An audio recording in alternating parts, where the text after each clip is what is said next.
Hey folks, it's Andy Barrar, Handy Andy for the Best Buy blog, and I'm joined with my friend Celine Lee, country manager for Alexa. Thanks for joining us. Great to see you again. Great to see you too, Andy. So we've talked about Alexa a lot, and it's great because Alexa is having a birthday. She's turning 10 years old, a decade of Alexa.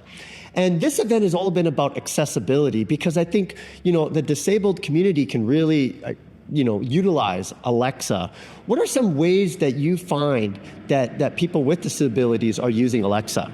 So the great thing that we've seen with Alexa is that the power of voice technology has really made it a super accessible tool for people with various kinds of disabilities, whether it is low or blind vision, motor or mobility issues, or even neurological disorders. You think about people with cerebral palsy or even autism. They're able to use Alexa for things that may seem simple for us, but for them it's really life-changing, like turning on and off lights if you're not able to access a switch, or if you want to be able to just independently live in your own home and do some of these things as questions. And it's really been something that we hear through the stories that are very powerful. Yeah, because a lot of us, we would take it for granted, doing something like turning off the light switch. But if you're in a wheelchair and say you're going to bed and you have all the lights on, that can be quite a chore. But if you set it up as a group, you can, just with just a simple voice command, turn all the lights on, off, or even change the colors.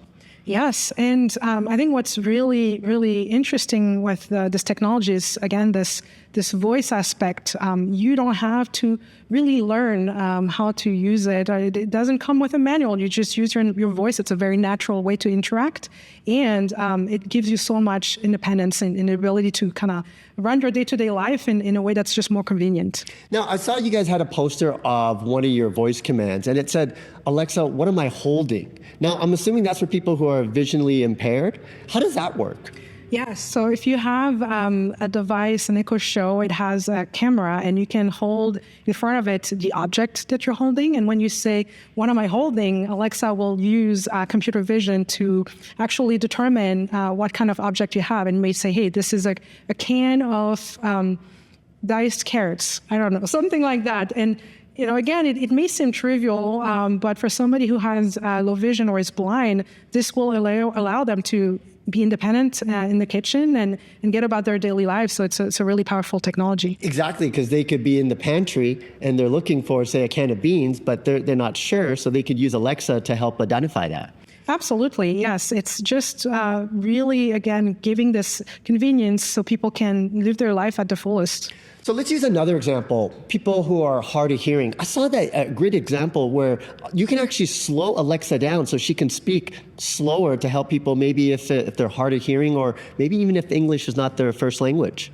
Yeah, that is a great demonstration also of how, you may not think of all of these use cases unless you yourself maybe suffer from some of these issues, or if you have a loved one who does. But the feature that we developed here allows people to just have a little bit more time if they need to process that information. And so they can ask Alexa to speak slower, and that gives them the time to really interact in a way that's comfortable to them.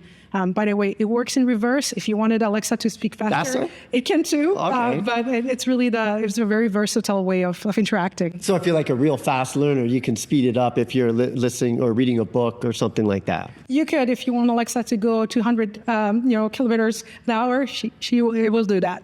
Another really powerful example that I heard today was if you're blind, something as a phone call can be very difficult, but you can just, with your voice, call people, your loved ones, and say if you're in an emergency, just with your voice, you can make those calls.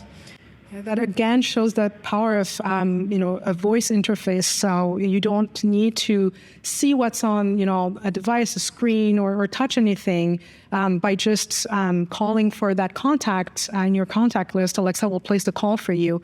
And we've heard here powerful stories about people who, a senior who fell at home and wasn't able to reach their phone or, a button to call for help, but they could talk to Alexa and call somebody for help. So that really is powerful. Yeah, I remember this commercial back in the 90s. People would actually wear a bracelet, and if there was the "I've fallen, I can't get up," and so they would press that. But now in this day and age, you can just do it with your voice. And The amazing thing about Alexa is the sensitivity of her. Like you could be in another room and she can still hear you as well. Yes, we've worked really hard on making sure that this is not, a device that you need to learn or do something really unnatural to interact with. And so whether you're, a meter away or 10 meters away, Alexa will pick up your voice, know how to detect you and be able to interact with you. And of course, all the other features like setting reminders. One of the best things that I've ever done was I put Alexa in my bathroom because every time I take a shower, I'll think, I need to do this or I need to buy this. So, and the shower's on and Alexa can still hear me and I can put notes in. So it's basically, sounds kind of funny, but it's like my assistant while I'm in the bathroom. Any kind of idea I have, I can capture it anytime, whether I'm in my bedroom, in the bathroom, or once I arrive at home.